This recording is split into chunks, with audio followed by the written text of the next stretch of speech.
What's up, guys? Welcome back to Newswave. Quick reminder, we do have that Nindies event happening tomorrow, and we'll be live streaming it here. It's supposed to start noon Eastern time, and we're expecting to see a bunch of stuff. I'll also put a reminder tomorrow morning in Newswave, but just to give you guys a heads up. So 9 a.m. Pacific time, noon Eastern tomorrow, and hopefully we'll see some pretty cool stuff, some bigger indie games than a lot of us might be expecting. It should be a lot of fun. We have some interesting stuff to get into today. We have Spider-Man details, which tell us how long the game is, like what we can expect for a typical play session, how big the game is, file size, and a few other things as well. And Nintendo did get the Switch. It's another application.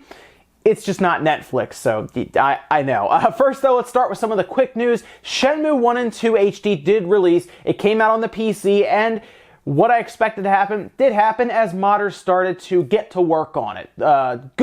Good modders, I should say. They got to work on it, and they wanted to do things along the lines of fix up some of the textures and assets that were used. Specifically, there were some rather blurry textures and assets that were still used for the PC version of the game. So modders decided to get to work and add in clearer, higher resolution textures. Now you're going to see some comparison shots here. Modder Drogan actually released a version of it for environments, and they also have an HD texture pack for the clothes, for Ryo's clothes and everything. So there are a lot of texture packs kind of coming out now, and you can apply them to your PC version of Shenmue 1 and 2 HD. It was something I was kind of expecting, as this is a game that people really like they love this game. So I understand why they'd want to build it up, and we've seen mods for all kinds of like smaller indie niche games. So I expected as soon as it's released on PC that people really get into it and get to work on it. It's cool to see, and I'll be curious to see where they go with it and how much more work they put into it. Seriously, Shenmue 1 and 2 HD, when it released initially, could look way different in like a year after modders have a lot of time to work on it. Also, do you remember Chrono Trigger, right? You remember Chrono Trigger. Do you remember Chrono Cross? Okay, good. Do you remember Chrono Break? Oh, you shouldn't, because it never existed, but it was going around that there was going to be a third game in the Chrono Trigger line, Chrono Trigger, Chrono Cross, Chrono Break, but it was canceled, and trademarks that were filed and found eventually expired and everything. However, what you're about to see is not endorsed. It's not an actual thing. This is actually a mock-up sequel, as you're seeing here, that the creator of Owlboy actually decided to make and put out on Twitter, just making us wanting this that much more. That's from Simon S. Anderson, putting it out in a tweet, specifically saying what you're about to see does not exist. It is not endorsed, licensed, or under development. I make game sequel mockups for fun, and after planning to do this for years, I finally convinced myself to bring this to life. Enjoy. And that is for the fans of Chrono Trigger, Chrono Cross. There's a little sequel mockup for Chrono Break. I know, it hurts to, I know it hurts, but what a cool little trailer. It's kind of neat to see. It also, it hurts because it probably won't happen. I mean, wouldn't it be cool, though, if Chrono Break did eventually show up? But I don't think so. Oh, and if you're a fan of the NBA games on consoles, there was a demo released on Friday for NBA Live 19. I know 2K is like the prominent, that's the game that a lot of people really pick up, and Live has always been kind of the issue, like always the problem game. It seems like they've been making a lot of developments, a lot of strides to try to be better, but they did release a demo on Friday, so if you're at least curious to see how it plays now, you can. And it lets you kind of get started with the career mode, going up to level 20, although it does appear that your progress will probably be reset more than likely going into the full game. But it's always fun to get a free demo for a game that you're not sure of, and you can kind of just try out and play around with. All right, guys, some of the quick news out of the way. Let's get into some of the bigger stuff. We're going to start with this new Nintendo application. And I know what you think of application. You think of streaming apps, right? Like Netflix or Hulu or a web browser. There's a lot of stuff you think of outside of, say, a comic book reader or a reader for manga or anything like that. That's what's happening. It's actually happening this fall. It's called InkyPen, and it's going to be $8 a month. The app's actually going to let you read from thousands of comics, manga, all types of stuff that I guess they just supply as you go forward, and that subscription fee kind of just continues to get you new stuff to read as you go forward. It's an interesting thing to kind of see show up on the Switch. I don't think anyone thought of, oh, can we get like a comic book reader on here or a way to read manga on your Switch? Although I guess it's something to add. The subscription fee is interesting. I think people would also like an application to put on there that you can then just load up your own PDFs. I know there are people who will buy comics as PDFs. You can actually have them emailed to you. I know that, rather than get physical comics. But I guess the subscription fee, this is for people who like to read this stuff rather than, like, say, go subscribe to Netflix and watch stuff. But I think we're seeing some applications now show up to the Switch. I think they're getting a bit more loose with it now that they've, established the Switch as a gaming device, which is what they want to do in the first place. So I do think something like a Netflix, I think that's coming soon. I'd be surprised if we didn't have that before the end of the year. As Netflix seems on board with it, it seemed like it was just there waiting for, I guess, Nintendo to tell them, let's do this. Because think about it, Hulu showed up out of nowhere, right? I mean, this announcement kind of came out of nowhere. It's coming November, so it's not even that far off.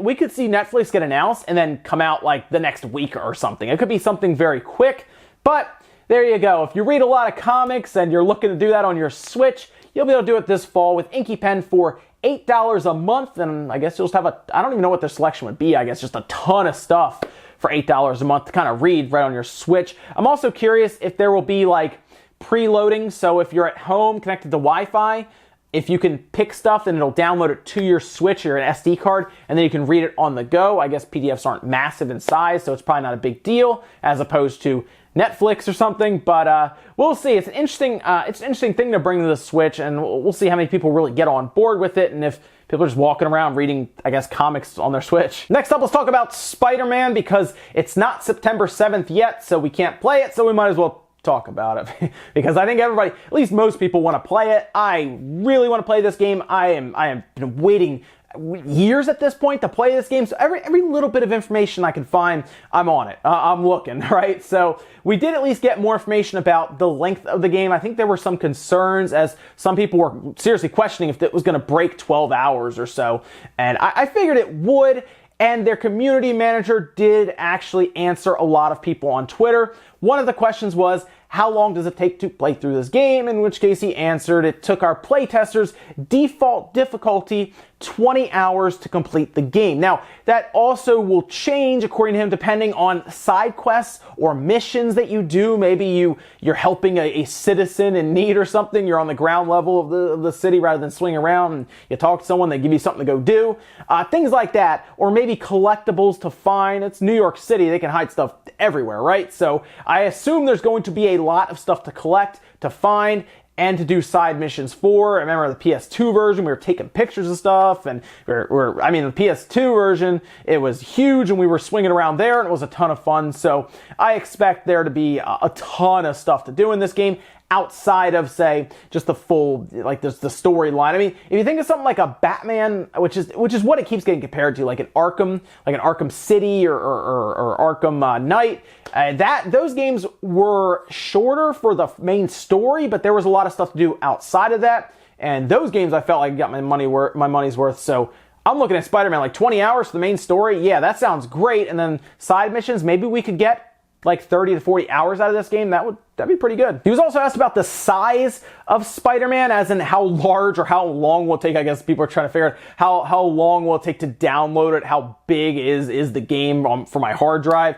It looks like it's going to be about 45 gigabytes. Patches will add to that, they said, and it could get larger. I mean, seriously, it could end up being like 50-something gigabytes. That's not really...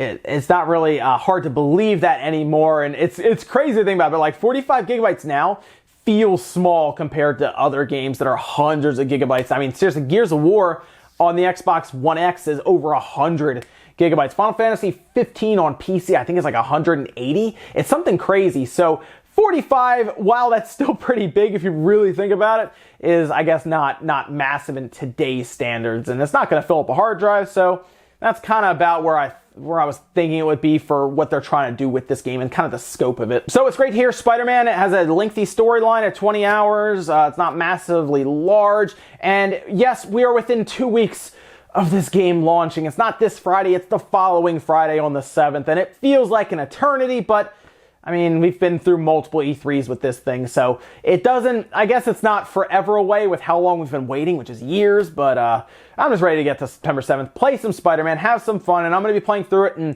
we're going to do a video here on it and everything, and talk about what I like about it, what I don't like about it, and everything, and just have a good time. It's just 2 weeks. And in our last bit of news, let's talk a bit about Nintendo's cloud save service. This is weird because we still don't really 100% know how it's going to work. They haven't shown us demonstration. It also hasn't launched yet, so they have time to show us.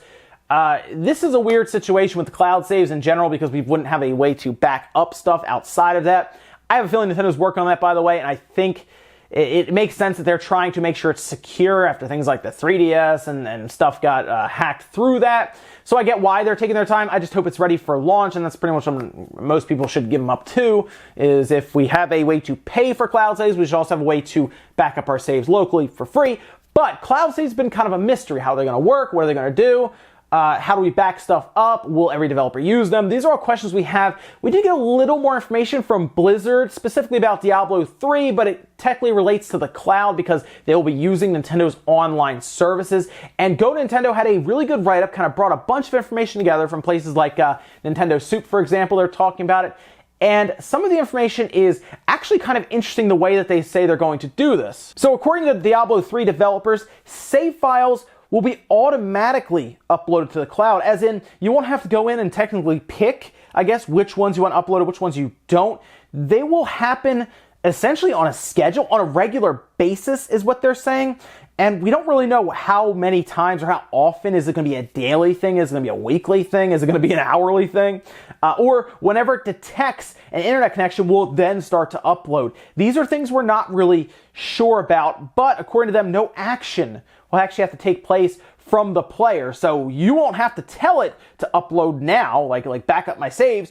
It will just do it on some sort of schedule that maybe you can save, maybe? So that's something I'm not sure about. Also, your saves can be transferred between systems. So if you are going to your friend's house and you get on their Switch and you log in, you can then grab your save from the cloud and bring it to their system, which is kind of neat. That's pretty cool. I just want to see how all this is going to work. Is there going to be a massive change to the OS? Like, is there going to be a cloud icon that all of a sudden shows up? Or are we heading for a rather large redesign? Something going to be added?